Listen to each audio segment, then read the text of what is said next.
Good evening, everybody. Welcome to another episode of In Lieu of Murder with Amanda Marie. And I Noah, and today we're going to be talking about the 10 dumbest criminals. Okay.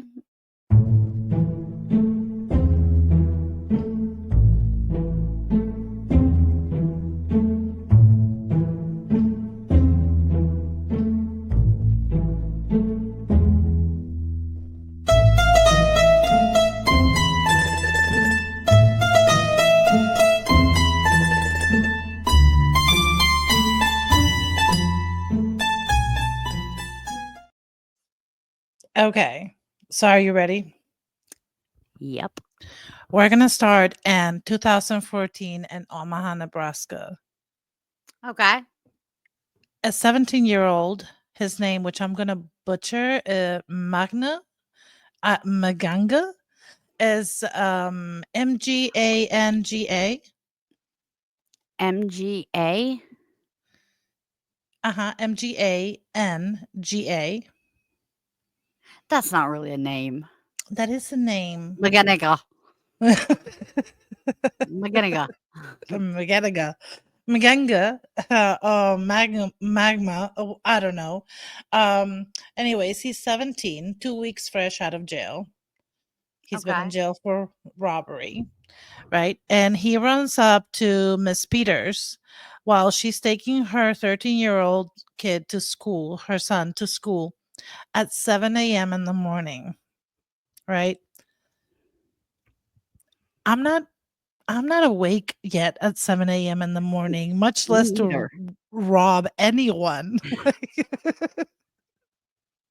I feel like I'd forget what I'm saying. Yeah, Like, like who give could me all your coffee. that's all I would ever want. I would just coffee. Um but he runs up to her with a gun, gets in her car and tells her to get out of the vehicle.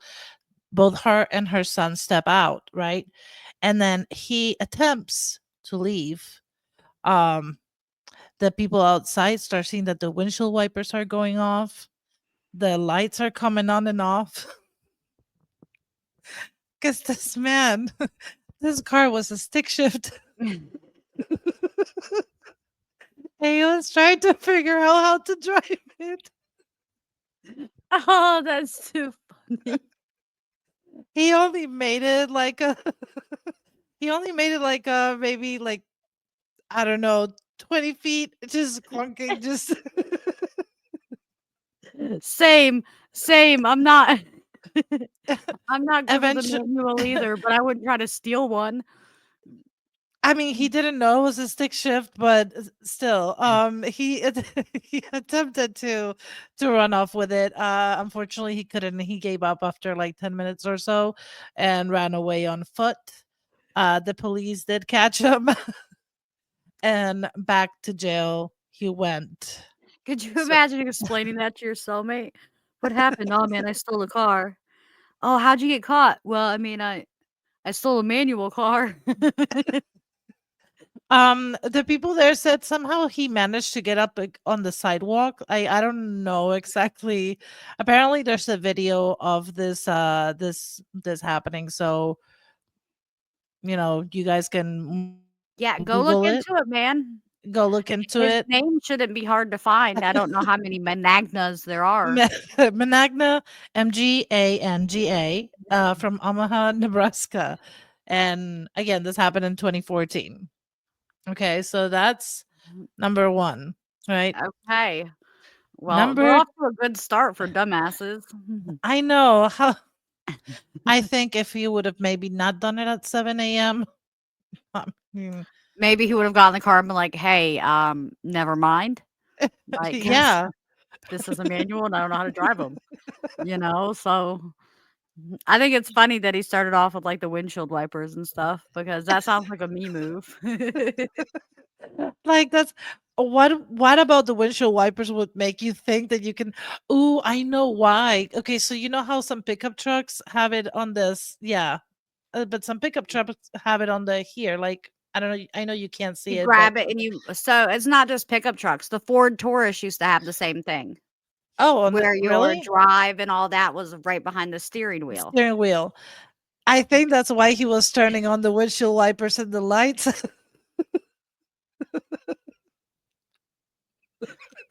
Oh, it makes me happy because I always feel like maybe I'm the only person that dumb in the world, but it's nice to know that Magna's there with me. Yes. So, for number 2, we have Derek Mosley, Okay. and he brought a knife and a baseball bat to rob a gun store in Washington County, Oregon. He literally brought a knife to a gunfight. Yes. So his main intent was to actually steal a gun. So when he walks in, he hit the counter, like the Uh, glass counters. He broke it in order to grab a gun, and that's the gun that he was gonna use to get more guns, I guess. But I guess he didn't realize that maybe the gun shop like clerk would have a weapon as well, and it would be loaded because the ones well, they that's what have I was just thinking. I was like, did he think that they loaded all the weapons before they put them in the glass? apparently they Oh, this is just too great. it's just so silly to me that you would think like, "Oh, I need a gun. I know what I'm gonna do. I'm gonna go rob a gun shop With a knife and a bat. with yes, with a knife and a bat." And what I'll do Uh, is as soon as I get there, I'll break the counter, I'll grab a gun, and I'll be set. Cause right then yes, they'll be scared. they will be very scared. He actually didn't get much time. I think everybody thought that this man was probably like, Slow. yeah, slow. He didn't get any time at all, to be honest. He only got 5 years probation, and he had to pay $350 to fix the display, the gun display that he broke to to get an unloaded gun that he then pointed at the clerk. That is working in a gun store and Yeah, probably has a has gun. yes. Oh, man. Like, I don't even know if I'd be angry at that point. Like, that'd be one of the moments at my job where I'd just be like, "Really? Wanna Mm, do this right now?" Like, I was having a decent Tuesday, dude. exactly, now you're making me file police reports, like, I'm gonna Right, this is a lot of unnecessary paperwork, you idiots. he could have just asked me for one, maybe, Well, you coulda just came in and negotiated, like, "Hey, I'm gonna break your thing," and I'd be like, "Hey, just so you know, those weapons aren't loaded. I am. Do we wanna do this?" Like, exactly. communication, guys, that's all. It's important. Well, the number 3 is actually really, really, really, really funny. And it's 2 guys. It's Joey Miller and Matthew McNally or Mac McNally. I think that's how you say it. I don't know. I'm not good with names. I'm sorry, okay? Listen, I'm So, horrible at names too. I was gonna say gangs with names too. But I definitely thought you were gonna say, like, the actor when you started to say Matthew Mc I thought McConaughey, but I McConaughey. didn't remember his name when you said that, so my brain was like McConnelly, and I was like, I don't think it's really an actor's name, so I'm glad you finished it for me so I didn't have to look stupid. Go ahead. Okay, so Joey and Matthew, right? They go into this to this person's house, and the reason that they go there is because Joey thinks that this man is having an affair with his girlfriend. So they go there in an attempt to break in, right? Or like beat him or rob him or whatever. And they decide that their disguise is going to be a hoodie. And since they don't have a face mask, they're going to, I don't know how to describe this, but it's like a kid drew with a marker on something. I'm gonna show you guys a picture because they decided to paint their faces with Sharpie as a mask. This is their mugshot. No one will be able to tell who we are, man. Here, let me do you. No, you We'll do see me. what for face tattoos.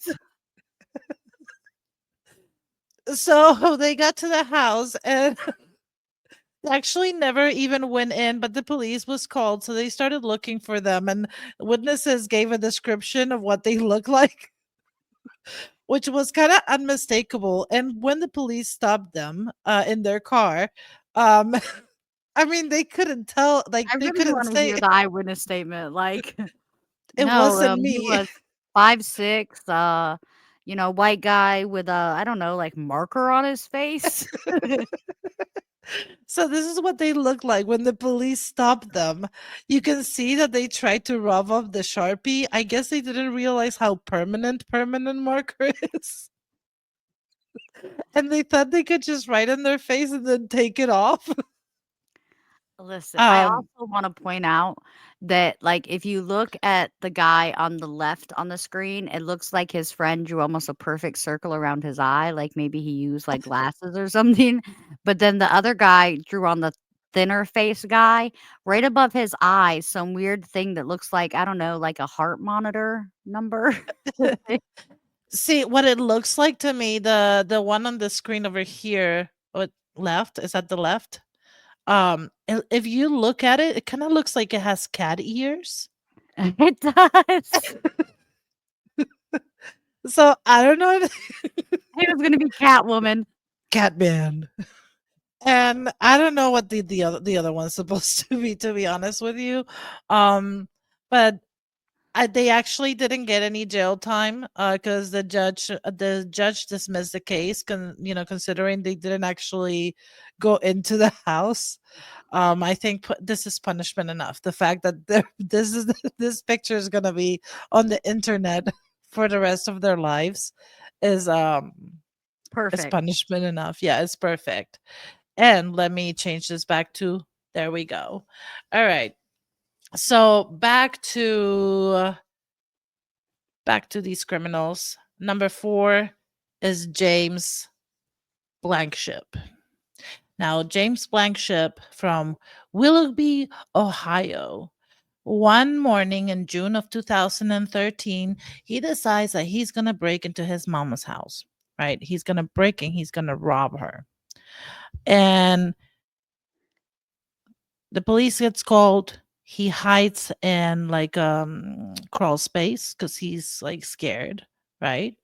And when the police get there, they tell him that they're arresting him for burglary. And he cries, and like he doesn't cry, but he like yells and just he's very upset because it's daylight. How dare they can't arrest me? You can't arrest me for burglary. It's during the day. It's What did he think daylight. it was? So in his mind, if it's daylight, it's not burglary. So that's Then why he then robbed what his is it? If you rob during the day, it's what? breaking and entering. Oh, okay, just tonight it's burglary. Well, see, this is funny because I think somebody told him something that made him think of this idea. If he was actually back in the 18th century, he would have had quite a case for himself because in the 18th century, burglary was designated as a nighttime crime. It was only at night that you could be charged with burglary. And I think he somehow heard this, but they amended those laws, right? Because they're antiquated, so they amended the laws, and now burglary is burglary. It doesn't matter what time of day you do it. Um, You but he can't must arrest have me read for it, that. or somebody told him about this situation. this How dare you, you dumb police officer, you. yes. How dare you? How dare you arrest me for burglary? It's only 11 a.m. Ah. Oh God. I mean, hey. Okay, so for number 5, We have Mr. Caton from England, right? Mr. Caton decides to rob a house, and this was his second robbery of the day. So he had already robbed a house previously, and he goes to rob the second house, and the window's already broken. So he's like, "Oh, this is perfect." Right? So he goes into the house. Now, what he didn't know is that that house actually had already been robbed that day as well. So there sorry. And that's why the window was so broken. So when he jumped in, there was police already investigating inside of the house. Hi, I'm just here to investigate with you. Oh, And what connected him from the first robbery to the second robbery, apparently he had been bleeding, so he left a trail of blood connecting him from that location to the other from one. the look at yes. Oh, that is so great. How did he pick out the houses to rob? Like, he didn't notice all the cop cars out front of this one?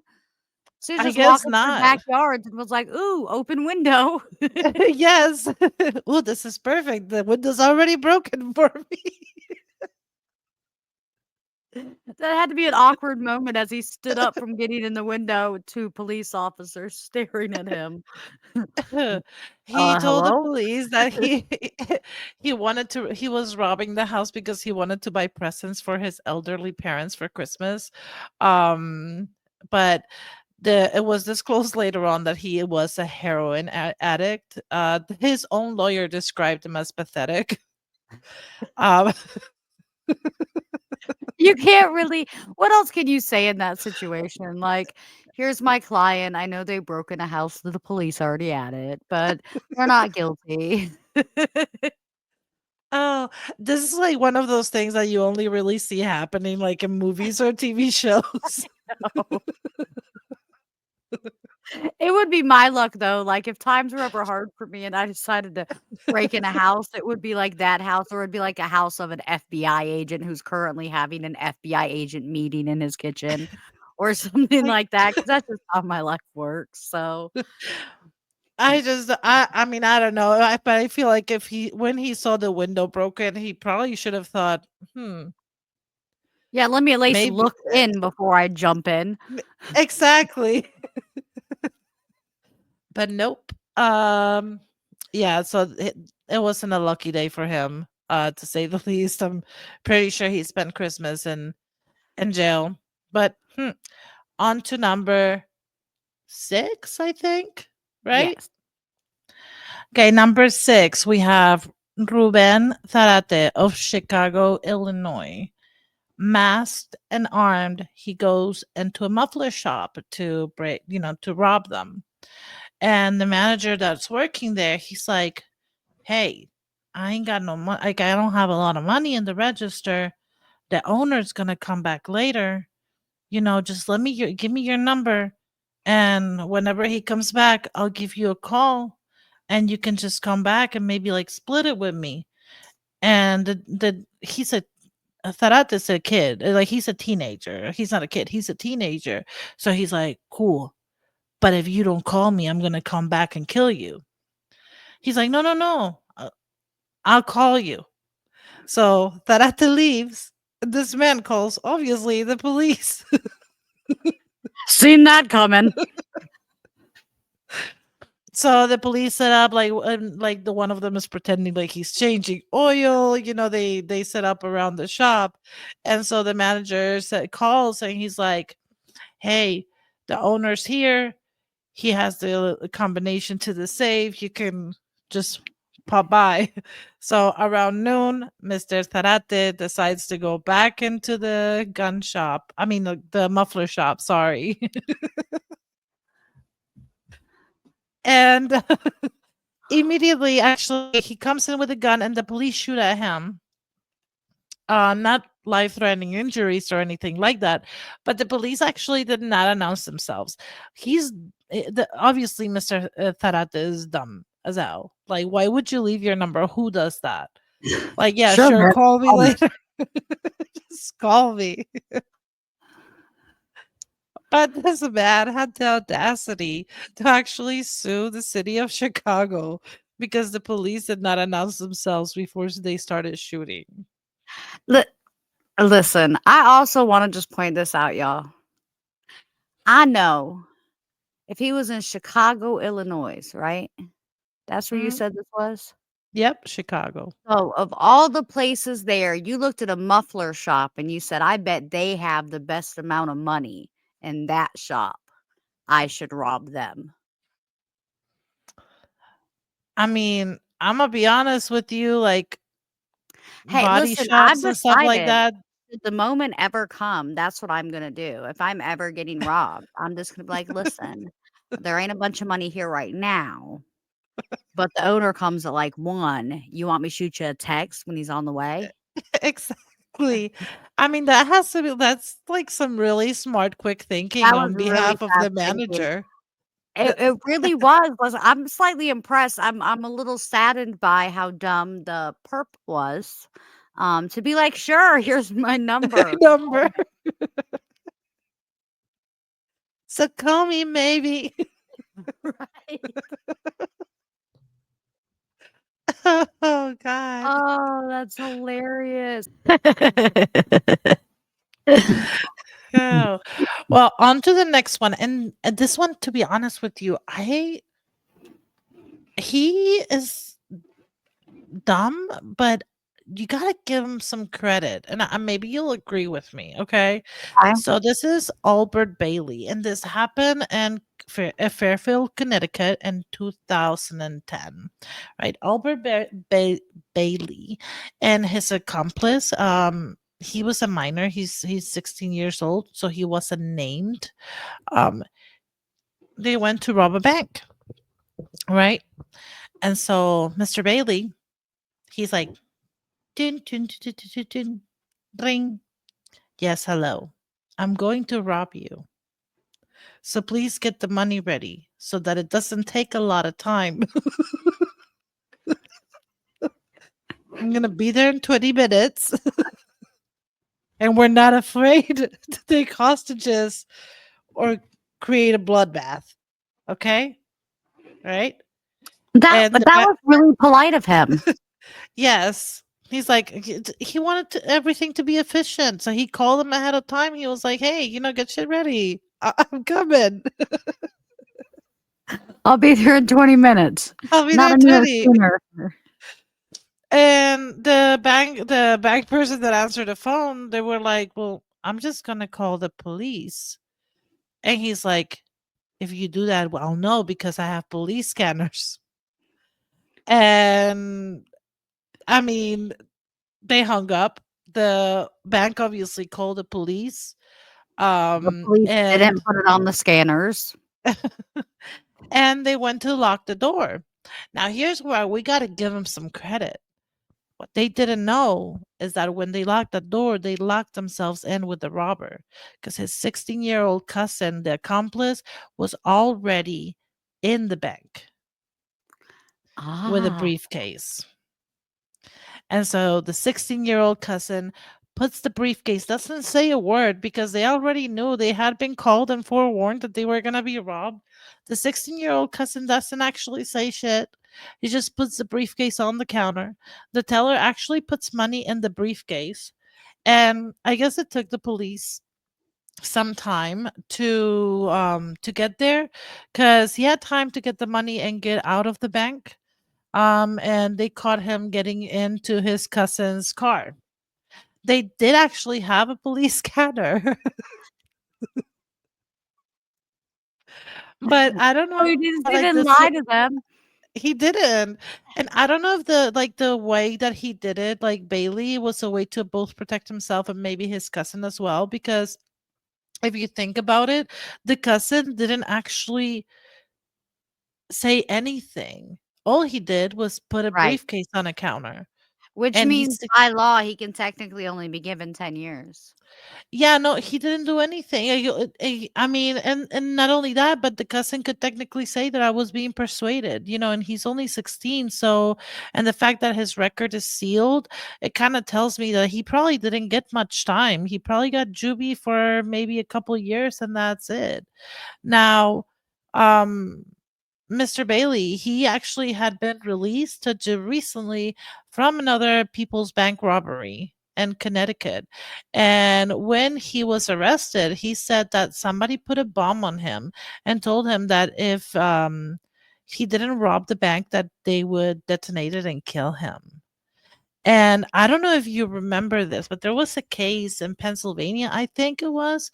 And I mean, maybe he could have heard it and that's why he said that. But there was a case in Pennsylvania where a man actually had a bomb around his neck. And Right. he was, yeah, do you remember like the footage actually Yeah, showed? so and one of the things that happened is, like, the female that was part of that case, she was actually the mastermind behind everything, and she actually did blow him up. Yeah, she did. So I don't know if Mr. Bailey maybe he had something going on there, like, that actually happened, but I don't know if he's dumb or I don't know on this one because it is dumb to call the bank beforehand and let them know that you're coming to rob them, but he had some It was kinda smart, though, because they locked the doors, yeah. and the perp was already in there, so I think that maybe they planned it, but they didn't plan it very well. No, I think there were some maybe faulty I don't know, I don't think calling the bank in Faulty advance is users? ever is ever a good decision, like It was definitely a user error. like, "Listen, Imma rob you, okay? Imma need you to get hundreds and 20s ready for me." Just set it aside. I'll be there in Set it 20. aside. Yeah. Shut up. That's how I'm gonna rob banks. Mm. Hey, I'll go there with you if you want me to. Alright, you wait inside, I'll be in the car. I'll wait inside. And then if I'll they call. say anything, I'll just say, she kidnapped me No, just and tell 'em you told don't know me and you would put your purse on the counter, you had no idea why I started filling it up with money. You thought you won the lottery. I didn't even say anything, they just started giving me money. Oh, yeah, I mean, that's a good one too. But on to the next one, and, we're almost finished, I think. This one's gonna be number dun, dun, dun, dun, dun. Wait, Are you counting? 8? Okay, 8, guys. It's gonna be number 8. Okay, so this next one is his name is James Washington. Now James Washington was he was doing 15 years already in jail in Nashville, Tennessee, for attempted murder, right? okay. And I don't know how far in his sentence he was, but when he was about 47, I think, he had a heart attack, right? And he was taken to the local hospital. Now, while in the hospital, Mr. Washington thought that he was actually going to die. So while he was in recovery, he, you know, asked the closest person to him, which was one of the guards, to to come near him because he had to tell him something. Like when you think you're gonna die and then you all of a sudden want to You confess all of confess, your yep. sins. Right, 'cause ease your conscience so that you can ask for forgiveness. Yep, and then you can go to heaven. Okay. So he's like, "Hey, guard, come here." And the guard goes there. He tells the guard, I killed Joyce Goodner in 1995. I beat her to death. And the thing is, he was already a suspect in this crime. But they didn't have any evidence to actually convict him or charge him with anything Until his confession. until his confession. Now, Mr. Washington thought he was going to die, but he didn't. He actually recovered. He got better. And when he realized he was going to live, he called that same guard over. He's like, "Hey, you know what I told you? I recant. I don't." Just kidding. Psych! Just kidding. Exactly. Made all that up, sir. I don't even know that person. I no longer confess. Uh, and the irony is that he didn't die. However, he was charged with this woman's murder, and actually, instead of 15 years, got sentenced to life imprisonment. See, this is why you keep them deathbed secrets until after you die. Let them figure it Yeah, out on their own, man. I mean, I don't think confessing was gonna make him go to heaven, but that was his idea. Like, I don't want to go to hell. Let me tell this guard real quick. He ain't a priest, but he close to it. Why didn't he "Oh, I'm call a gonna live?" priest? Then, psych. I said that out of, like, mental anguish from being in the hospital. Listen, if he felt that he was compelled to confess, and I'm glad he confessed, obviously, because then this other case was closed. But why I would call a priest? Because the priests they're sworn to secrecy, so whatever I tell this man, he can't repeat it.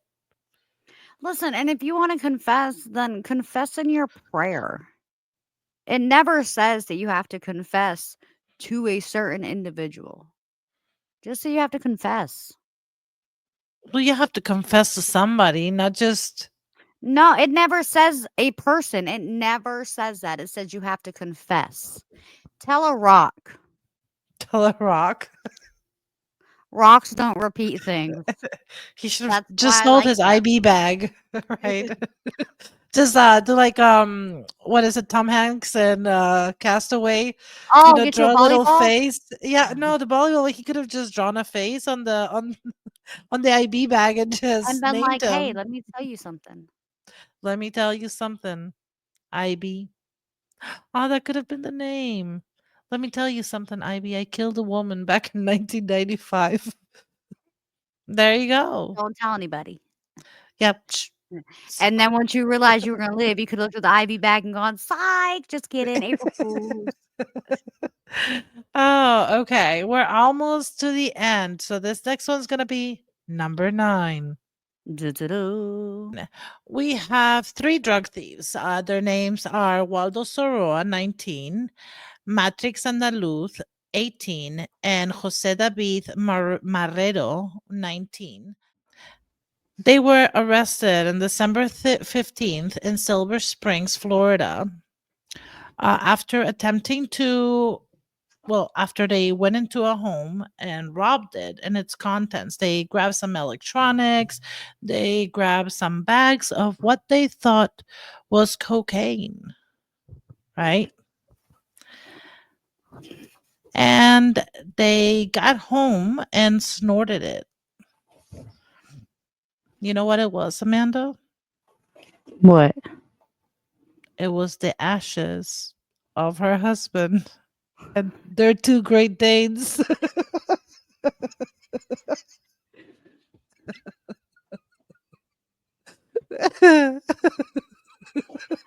I don't know why this makes me so happy.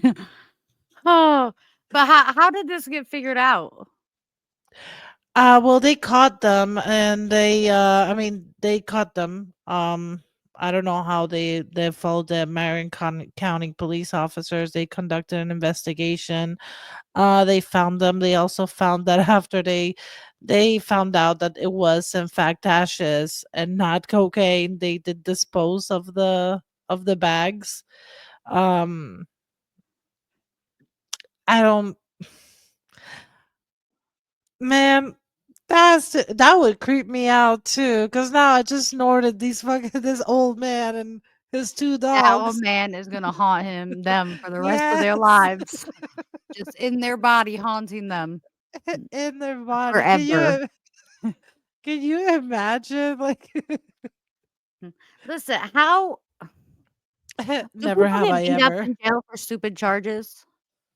Like, if you go to jail and you're charged with something really dumb, like, if you went to jail and it was like, "So why you here, man?" He's like, "Oh, man, I stole some cocaine. It wasn't really cocaine." "Oh, what was it?" "Ashes." "Well, how'd you figure that out?" "Well, I snorted it." Like, do you get beat up for that? I I feel mean, like you should. I feel like I feel like you should. Now 'Cause if I found out Soroa someone snorted my dad's ashes, I'd be pissed. I would be pissed too. And they actually are facing some serious charges. Like Soto, one of them, he faces 7 charges and has a bond of $17,000. Andaluz faces 6 charges and has a bond of $11,500. And Marrero faces 4 charges with a bond of $9,000. Are any of them Um, abuse of a corpse? but is it really a corpse? It's not a corpse anymore. It's just ashes. Abuse of the dead? Maybe. Assault after death? So any a consumption of ew. Non-narcotics? Possession with intent to To distribute? distribute, yeah. Can you imagine if they hadn't What if they tried it? started selling it? That's what I was gonna say, like, $10 for Betsy's dad. oh, well, That yeah, is that's funny. that's So, crazy, but I know that this is your episode, but I actually can I do number 10 because I know of a case that I think is hilarious. hell yeah, go ahead. Number 10. All Alright. you. So, 1995, Klaus Schmidt. Alright, and this is in Berlin. Klaus goes in to rob a bank. And he goes in and he's like, "This is a robbery. Give me all the money." And the Mhm. teller, of course, was super scared. And she was like, "Okay." And he didn't like have a bag. He was just like, "Give me all the money." And she Okay. was like, so she goes, "Do you want a bag?" And he goes, "This is a robbery, you dumb bitch. Of course I have a gun." Which is when the bank teller realized that Schmidt was deaf. How would And you she say that in German? so I don't know, I don't speak German. You have to yell it though. Yeah, whatever it is, you have to yell though, because that's how Germans always sound when they're talking. Um, but yeah, so she realized that he was deaf, and so she said it again. "Do you want a bag?" And he said, "Yes, it's a gun." So she hit the alarm button, and the alarm is going off loudly for all of Berlin to hear. The police are arriving, and the entire time she's just slowly putting the money into a bag for him. Now, what's even funnier about that case to me is not, this deaf man tried to rob the bank and could not hear that the siren was going off, but that when he went to jail, he filed suit against the Berlin government for abusing his disability. D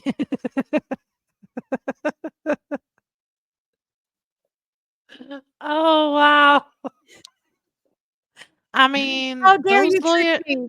those lawyer fees ain't no joke, man. You gotta get the money from Right. somewhere. I wanna know what lawyer convinced him, like, "Yeah, man, I know you're going to jail for robbery, but we can definitely sue the county." Yeah, let's They just they took advantage of the fact that you were deaf in this how dare situation. they? That's discrimination. Right. You should have all rights to rob a bank like any other person that could hear. Mhm. Would they have rung the alarm were he able to hear? They would not have. They would not have done so. Right, they wouldn't have done it. So there you go. Discrimination. Their abuse is disability. Oh, wow. Oh, that's so Oh, funny. man. This world is crazy. This makes me feel like maybe I could become a criminal one day. I don't think I would do any of this. I would be as dumb as any of these people. So I can't say the same because the first criminal that we spoke of, with the manual car, so me. That's me all the way. That's me. It would have happened exactly the same way. Except I don't think you'd be there at 7 a.m. trying to rob it, right? I mean, Oh, no, no, I'm still drinking coffee at that time. But give it like 9 a.m. and hands down. Yeah. No, I'd steal Yeah, the car and then get about 10 feet and then give the car back and steal the car behind it. exactly. Like, "My bad. I made a mistake. Here, I you meant can to have it steal back." the other person's car. Oh god, Yeah, well, this is a great episode. I like to occasionally do some stuff like this that gives us all a little laugh. This was a fun episode. We'll definitely make sure we can do it again soon. Until then, everyone, just kind of watch out for your friends. Make sure if they're going to become criminals that they don't become really, really dumb ones. yeah, and don't call the banks In ahead of lieu time. of murder, it's love with a twist. Dating disasters you can't resist. From first dates to court dates, we've got it all. So grab a seat and join the fun. In lieu of murder, we're number one.